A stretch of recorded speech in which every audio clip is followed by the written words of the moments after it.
sobre los espantos y fantasmas en Bogotá, aquí te lo contaremos todo. Los mitos urbanos sobre fantasmas y espantos son una de las tradiciones más importantes del pueblo colombiano, en una interesante mezcla de fantasía y realidad que evoluciona a través de los siglos. Los fantasmas o almas en pena continúan asustando a las personas que habitamos Bogotá en el siglo XXI. Porque hay personas que vienen y me dicen, mira, me apagaron los bombillos, mira, me corrieron la ventana, mira, se me desapareció tal cosa. Bueno, pero es que ¿con quién vives? Completamente solo, completamente sola. Mira, me movieron la cama, yo estaba despierta, yo sé que... Y así sucesivamente. Esas son las manifestaciones que llamamos nosotros, como dices tú, espantos, es del diablo, bueno, todas esas cosas que decimos, pero vuelvo y te repito, son presencias extrasensoriales, presencias sobrenaturales, presencias paranormales. Mira, empecemos con que en épocas medievales, que había mucha menos información, buena parte de los que llamábamos espiritistas, brujas, hechiceros, eran personas que utilizaban, que por ejemplo hoy hay tradiciones, sobre todo indígenas, que lo utilizan también, sustancias alucinógenas para provocar ciertos estados mentales. Yo lo que te puedo decir es desde ciencia, por ejemplo, hay anestésicos disociativos como la ketamina, que son anestésicos que te hacen sentir esa sensación de que estás saliendo fuera de tu cuerpo.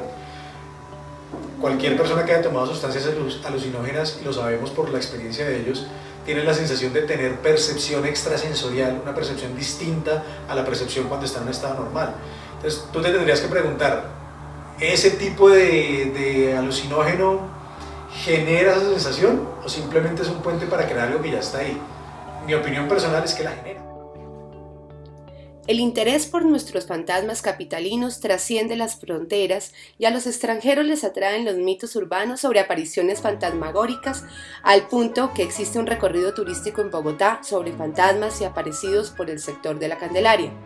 Los mitos urbanos y las leyendas sobre fantasmas en Bogotá se refieren a personajes de nuestra historia, de nuestra literatura y el arte o personajes del común que merodean por los barrios bogotanos. Porque siempre hay un temor, una duda o algo tan desconocido como es la parapsicología, como es la clarividencia, que hay gente que se niega a decir yo creo. Lo que entiendo es que los fantasmas, al no ser materiales, no pueden emitir calor. Entonces una cámara normal de fotografía de video no podría captar fantasmas. Debería ser una cámara que esté preparada para recibir una radiación distinta, porque se supone que los fantasmas no son materiales. Entonces cuando tú ves esas fotografías donde supuestamente hay una imagen, y por ejemplo tú me estabas contando ahora del tema del cementerio, yo te diría, si la gente que cree en fantasmas supone que no son materiales, algo que no tenga materia no puede emitir calor, entonces ¿cómo lo puede captar una cámara? ¿Sí me explico? Entonces ahí entra parte de lo que yo quiero ver desde mi visión, ¿no? Desde lo que yo creo de la vida. Yo quiero ver que eso que se movió ahí es un fantasma. Yo quiero creer que ese sonido cuando yo estaba acostado es el sonido de un espíritu que está en mi casa, o sencillamente tengo una explicación un poquito más sencilla pero no tan emocionante, de que quizás es un sonido atrapado en una pared y que se sale en el momento en que hay silencio. Esta es la antigua casa del Virrey Sámano, ubicada en la carrera cuarta, número 1014 de Bogotá. El Virrey Sámano fue el último virrey al ser designado gobernador, capitán general y presidente de la audiencia del Virreinato de Nueva Granada en 1817. La leyenda cuenta que el fantasma del Virrey Sámano permanece en la casa Museo Virrey Sámano, asustando a sus visitantes, pues en el siglo XXI se siguen escuchando ruidos extraños y las puertas se siguen abriendo y cerrando solas, según cuentan quienes cuidan esta casa. Creo en los espantos, como dicen, sí creo en los fantasmas, como también dicen, sí creo en los sueños reveladores, sí creo en los avisos que reciben ciertas personas en un sueño, sí creo en el más allá. El fenómeno paranormal, concretamente lo que llamaríamos la aparición de fantasmas, podría explicarse hoy desde lo que conocemos de cómo funciona el cerebro, quizás a través de dos maneras. La primera como una alucinación y la segunda como una ilusión óptica, que son complementarias. Antes de continuar, a mí sí me gustaría mencionar que personalmente yo no creo que se pueda ser tajante en decir que los fantasmas no existen. Yo no tengo suficiente información para saber si existen o no. Yo hablo desde la visión de lo que conozco, desde lo que me gusta, que es el estudio del cerebro, y desde ese estudio se dan unas explicaciones que dicen que los fantasmas no existen, pero perfectamente alguien que haya vivido una experiencia podría contradecirme. Lo bonito que tiene la ciencia es que está abierta, o un verdadero científico debería estar siempre abierto a cuestionarse sus puntos de vista, a decir, mira, lo que sé hasta hoy es esto, y esto tiene sentido por toda la información y todas las investigaciones que he hecho, pero si mañana alguien hace una investigación adicional y me demuestra que estoy equivocado, bienvenido el debate y bienvenido el crecimiento del conocimiento. Esta es la casa del general Sarda, ubicada en la carrera cuarta número 1084. El general Sarda se unió al ejército bolivariano en la Nueva Granada y Simón Bolívar lo ascendió a teniente coronel. Posteriormente se hizo general. Sarda se rebeló cuando fue excluido de la lista militar por la Convención Constituyente y participó activamente en una conspiración contra Francisco de Paula Santander y José Hilario López. Fue asesinado en 1834 en Santa Fe de Bogotá. Cuenta la leyenda que el general Sarda aparece de manera intermitente y que deambula por las calles empedradas de la Candelaria, acompañado de otros fantasmas que lanzan gemidos y se quejan. Al parecer, son los espíritus de los presos patriotas a quienes se les dio cama y auxilio en esta casona alrededor de 1800. Los vecinos del sector afirman que escuchan el ruido de sus botas de caballería. Cuando niños nos infundían, recuerdo en mi generación, del diablo, de Satanás, de Lucifer, la parte negativa, lo contrario a las cosas positivas como son Dios. Lo que acaba de decir, fantasmas. ¿Por qué decimos fantasmas? Porque es que nos dejan ver de todo el mundo y siempre buscan esa ocasión para hacer presencia justamente a ciertas personas. Sabemos, por ejemplo, que eso no lo sabían los antiguos, que durante el día las paredes recogen sonidos y como hay tanto ruido en general, digamos los sonidos entre comillas no salen, pero en la noche cuando hay silencio, esos sonidos empiezan a salir de las paredes. ¿Sí? Haz de cuenta como una esponja que recoge agua y que la empieza a botar en el momento en que la puede botar. Entonces muchos de los sonidos que escuchamos en la noche, no es que los fantasmas salgan en la noche, desde esa explicación, es que son sonidos que se han recogido en el día y que en ese momento de silencio empiezan a salir desde las paredes. Existen mitos sobre fantasmas y apariciones en algunas casas del barrio La Candelaria, que fueron habitadas por personajes de la historia de Colombia, como la ubicada en la esquina de la calle 10ª con carrera tercera, en donde actualmente funciona la Fundación Alzate Avendaño, que perteneció originalmente al virrey José Espeleta de Galdeano, luego al virrey Sámano y posteriormente a don Ángel y Rufino José Cuervo. La leyenda cuenta que una tarde de domingo, solo don Ángel, dedicado a alguna tarea en el vestíbulo del segundo piso, que hoy se conserva intacto, al igual que la escalera, acababa de escuchar que el reloj de la catedral daba las 3, cuando lo sorprendió un ruido de pasos. Alguien subía por la escalera sin haber llamado a la puerta.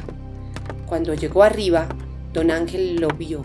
Su indumentaria consistía en casaca verde sobre pantalón corto ajustado, medias de seda, zapatos con hebillas y peluca empolvada, a usanza de la alcurnia española en la época de Carlos III. La tradición oral lo identifica como el fantasma de la casaca verde y se afirma que golpeaba 3 veces en una de las paredes de la casa y después desaparecía. Tiempo después, cuando ésta se restauró, se dice que en el lugar donde el fantasma golpeaba se encontró un espacio vacío en la pared, donde supuestamente se guardaba un tesoro con el que se habría quedado alguno de los nobles habitantes de esa casa. existen ciencias ocultas, existe la parapsicología, existen personas que pueden predecir el futuro, existen muchas cosas que han habido, hasta neurólogos, psiquiatras, que han estudiado esto y nunca han dado con la razón por la cual existen personas como yo. Los fantasmas en el cerebro son esencialmente alucinaciones, ilusiones de información que nos dicen que creemos que algo está ahí cuando efectivamente no está. Y hay estudios muy interesantes, por ejemplo en el año 2013 un grupo de científicos encabezados por un señor que se llamaba Kartik, en un documento que se llama International Journal of Pharmacological and Biological Issues, ellos publican en 2013 un estudio tratando de explicar cuál es la explicación científica para la aparición de fantasmas. Y lo que ellos plantean es que esas apariciones se dan fruto de atrofias en áreas que están involucradas en el cerebro con la percepción visual, particularmente áreas en el cerebro que tienen que ver con la percepción visual, ubicadas específicamente en los lóbulos parietales. Entonces lo que ellos investigan y la conclusión a la que llegan es que cuando tienes una atrofia en esos mecanismos de percepción visual, hay una mayor probabilidad de que veas fantasmas. Hay un fenómeno, por ejemplo, conocido en ciencia que se llama el efecto de presencia detectada, que es un fenómeno en el cual, por ejemplo, tú estás caminando en el campo o estás caminando de noche y tienes la sensación de que te observan. O cuando acabas de ver una película de terror, no sé si le ha pasado a alguien en la audiencia, que es una película de terror y en esa película de terror de pronto la estás viendo en tu cuarto y cuando vas al baño tienes la sensación cuando abres la puerta que hay algo ahí, ¿sí? Eso se llama efecto de presencia detectada. Y eso es fácil de saber cómo el cerebro te engaña. Si tú te quedas mirando, por ejemplo, tu mano durante 2 o 3 minutos, o te quedas mirando cualquier cosa que esté en el ambiente 2 o 3 minutos, pero mirándola fijamente y tratando de no distraerte, cuando tú cierres los ojos después de esos 2 o 3 minutos, vas a notar cómo tu cerebro construye la imagen. O si tú miras hacia otra parte en el ambiente, vas a notar cómo se empieza a reproducir la imagen de tu mano en el ambiente. Entonces, eso se ha estudiado. Cuando tú sales de ver una película que te impresiona mucho emocionalmente, y las películas de terror están hechas para impresionarte de forma negativa emocionalmente, lo que suele suceder con tu cerebro es que ha guardado tanto esa información que empieza a ponerla en el ambiente. Y esa es una posible explicación también de esas ilusiones ópticas que nos llevan a creer que hay fantasmas. El imaginario cultural ha construido leyendas de fantasmas y apariciones paranormales en varias casas coloniales de la Candelaria, como las historias del conjunto residencial de la Calle del Sol, ubicado en la calle 12, número 361, que esconde los muros y cimientos del tristemente célebre Servicio de Inteligencia Colombiana, SIC. Allí, según afirma la propia guía oficial del centro histórico, asustados, dicen sus habitantes, que en las noches se escucha el quejido y las lamentaciones de las almas en pena, que en vida fueron torturadas hasta la muerte para obligarlas a confesar sus delitos. Sin embargo, los propietarios de la treintena de apartamentos del conjunto han aprendido a convivir con los fantasmas. De noche, ya bien tarde, se escuchan gritos y gemidos, dice uno de los residentes, quien pidió reserva para su nombre. También golpes como latigazos y carcajadas. Los niños como Luis Efrén de 12 años son quienes más gozan con los fantasmas. A ellos, dicen, no los asustan, pues los han escuchado muchas veces, pero verlos es otra cosa. Algunos hablan de una niebla vaporosa que se levanta en los rincones y otros de extrañas luces que circulan por los pasillos. En el mismo inmueble, por la entrada de la calle 12, número 345, donde hoy queda el restaurante La Bruja, aparece el fantasma de la madre desesperada. La historia cuenta que una señora que buscaba a su hijo desaparecido llegó a los calabozos y los guardias se enamoraron de ella. Les leía el tarot e influyó en las apariciones y espantos que se presentan desde esa época. Por eso fue conocida como La Bruja. Los empleados aseguran que hay un fantasma que ronda constantemente la cocina, les cambia las cosas de lugar y en ocasiones les da palmadas en la espalda. Además, varios clientes han sentido la presencia de fantasmas y han abandonado el lugar antes de terminar de cenar. Se dice que esta madre desesperada jamás encontró a su hijo y con el paso de los años el dolor la enloqueció. por lo que su fantasma, en busca de su hijo, aparece con frecuencia en las horas de la noche. ¿Qué sabemos desde el punto de vista evolutivo? Como especie crecimos mucho tiempo viviendo en cuevas, las cuevas eran oscuras, las cuevas tenían el potencial peligro de que pudiera haber depredadores adentro, animales peligrosos. Entonces nuestros ojos se acostumbraron a dos cosas. La primera, a que cuando hay luz nos sentimos más tranquilos, ¿ven? Y que cuando hay oscuridad empezamos a imaginar formas en el ambiente, porque esas formas pueden ser potenciales depredadores. Eso hace entonces que efectivamente la mayoría de los fantasmas los veamos de noche, si se puede decir de esa manera, porque nuestro cerebro está más predispuesto a empezar a organizar información y empezar a alucinar desde esta perspectiva, empezar a alucinar posibles figuras que puedan generar una amenaza. Personajes que marcaron nuestra historia colombiana aún aparecen, como en esta casa ubicada en la calle 13, número 533 del barrio La Candelaria. La leyenda cuenta que acá, en donde habitó José Caicedo Rojas, presidente de la Academia Colombiana de la Lengua en 1874, aún se escuchan en las noches sus reuniones y tertulias con los fantasmas de Miguel Antonio Caro, presidente de Colombia en 1894, y nuestro poeta colombiano Rafael Pombo. Son dones sobrenaturales que, vuelvo y te repito, son de tanto misterio que no hay una explicación ni científica para detectar estas figuras o estos entes o como le queramos llamar. La historia de Baltasar se origina en los tristes hechos que ocurren en la casa colonial ubicada en la calle 13, número 533, que tenía en el centro un aljibe. En esta casa, habitada por una familia aristocrática durante la época en que las mujeres, que por desgracia tenían un hijo siendo solteras, eran llevadas a juicio al Tribunal de Sentencia de la Inquisición y siempre tenían la condena a muerte en la hoguera. Aquella práctica se realizaba en la calle 10 entre 17 y 18, la hoy llamada calle del divorcio. Nació a la medianoche el hijo de la sirvienta que era soltera, Baltasar, quien pasó del vientre de la madre al fondo del aljibe. Así la matrona de la casa lavó la honra de la familia, pero nació el fantasma de Baltasar. Porque a partir de esa noche se oye el llanto de un bebé por las calles del barrio. Cuenta la leyenda que a los árboles de la casa se les cayeron las brevas, se habían secado y muerto. Algo raro pasó en la naturaleza aquel día. Pero el punto es ese, el punto es si realmente existen, si realmente hay pruebas, ¿por qué al momento de mostrarlas no son mucho más contundentes? ¿Sí? Lo cual de todos modos, vuelvo, insisto en esta idea, no quiere decir que no existan. Yo personalmente creo que hay mucha información que la ciencia actual no tiene el conocimiento suficiente ni la tecnología suficiente para explicar.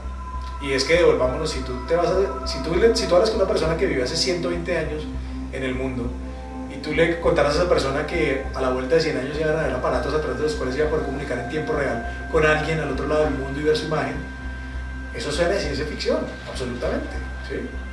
Pero en la práctica, mucho de lo que es la ciencia ficción es una ciencia que sencillamente no tenemos la tecnología para explicarla. Los espíritus de luz son los que ya se han ido. ¿Y cómo se pueden manifestar? Así, de esa manera. Hay gente que dice, me movieron un cuadro, me apagaron una luz, me abrieron la puerta, se sentaron en mi cama, yo no podía despertar, luego despierto, vuelven y me mecen la cama. Y siempre viene, como yo digo, ¿qué pasa con los sueños? A mí me han dicho, bueno, ¿por qué no interpretas los sueños? Yo le digo a la gente, mira, es que la mente es un cassette. Ese cassette que queda marcado, digamos, de una tragedia, de una cuestión que nos ha sucedido, viene en sueños revelándose mucho. Yo no sueño mucho con gente distinta, yo tengo sueños con mi madre que falleció, yo tengo sueños con mi padre que también ya se ha ido. Son manifestaciones, son revelaciones, y yo los llamo, como lo acabas de decir tú, revelaciones, pero que hay ciertos espíritus de luz que sí nos informan, que sí nos protegen y que sentimos la presencia de ellos. el tema del misticismo. Hay un psicólogo canadiense que se llama Michael Persinger, y entonces él, por ejemplo, hace una cosa muy interesante que es estimulación magnética transcraneana, que es básicamente ponerte un imán en ciertas zonas del cerebro, estimular con ondas electromagnéticas y ver qué reacción generas. Y por ejemplo él descubre lo siguiente, que las personas que estimulando áreas del lóbulo temporal, que es una zona que está por acá, ¿sí?, las personas empiezan a tener lo que llamamos la experiencia de Dios, una experiencia mística. Porque descubrieron también que personas que vivían ciertos fenómenos de epilepsia en el lóbulo temporal tendían a ser personas que tenían una visión mística de la vida. Incluso hay casos de gente atea que luego tiene un accidente o algún tipo de problema que le genera epilepsia en el lóbulo temporal y empiezan a volverse personas profundamente religiosas, profundamente creyentes. Ojo, esto no quiere decir que Dios exista o no, esa polémica no la vamos a tener acá, ¿sí? Lo que quiere decir es que hay áreas del cerebro que están predispuestas con mayor facilidad a tener esa sensación de experiencia mística o no. En esa misma línea, por ejemplo, hay estudios que le han hecho seguimiento a la estimulación o a la respuesta que el cerebro da cuando monjas están orando, cuando monjes están meditando, y han descubierto, por ejemplo, que particularmente cuando una persona está en un estado de profunda meditación, un estado de profunda oración, que en esencia es una meditación, una conexión muy profunda con ese momento, se estimulan áreas en el lóbulo parietal, particularmente un área que se llama el área de orientación-asociación, que es un área que nos ayuda a nosotros a entender dónde estamos ubicados, nuestro cuerpo físico dónde está ubicado en relación con el entorno.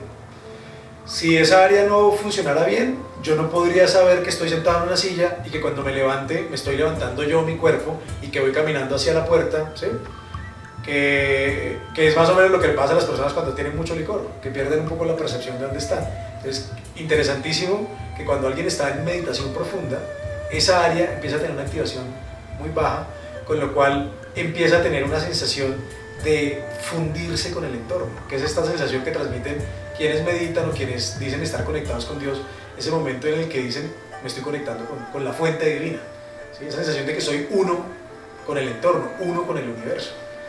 Entonces imagínate, si pudiéramos explicar esa sensación de unicidad estimulando esas áreas, perfectamente podríamos explicar que los fantasmas son parte de otra creación del cerebro basada en alucinaciones o ilusiones ópticas.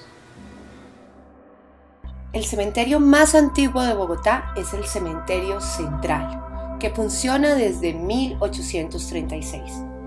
Por su significado histórico, valor arquitectónico y cultural fue declarado Monumento Nacional el 26 de septiembre de 1984. La creencia popular considera que el sitio más tenebroso del cementerio es el Caracol, que es una escalera metálica que da al ingreso a un cuarto bajo tierra, en el que están restos de personas desde hace muchos años. Las energías paranormales que se presentan en este sitio no se deben a esta cantidad de muertos sepultados, sino a los que por muchos años escogieron este lugar para suicidarse y atraer a sus víctimas, las cuales violaban y asesinaban. Algunas personas dicen que se sienten muy fuertes las presencias en este cementerio, sobre todo en la parte histórica, donde se encuentran las tumbas de varios presidentes de Colombia.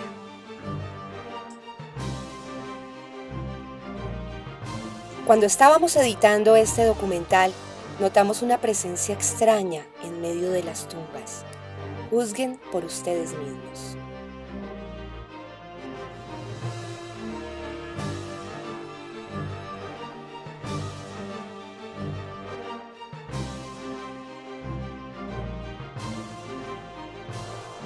Es más, a mí me aterra que hay gente que va a los cementerios y cogen huesos de difunto y van y hacen entierros. Y digo porque la misma gente ha venido a decirme, mire, me llevaron por allá, me llevaron a un cementerio, estuve en una tumba, encontré unos muñecos, el señor que me hizo el trabajo me dijo que era para separarme. O sea, todas esas cosas, déjame decirte, yo personalmente digo que con los seres del más allá no se juegan, y que todo, hasta los huesos de difunto, cuando vienen personas a decirme que los tienen en un baulito, yo siempre les digo que para eso hay un campo sagrado, que todo tiene que estar en su lugar. Lo que yo me atrevo a decir es que desde lo que conozco científicamente es bastante posible que los fantasmas sean una alucinación del cerebro pero no hay que cerrarnos a la posibilidad de que más adelante nos demuestren que efectivamente sí existían otros planos de energía, de conciencia, no sé cómo llamarlos, que digan que efectivamente sí se dan.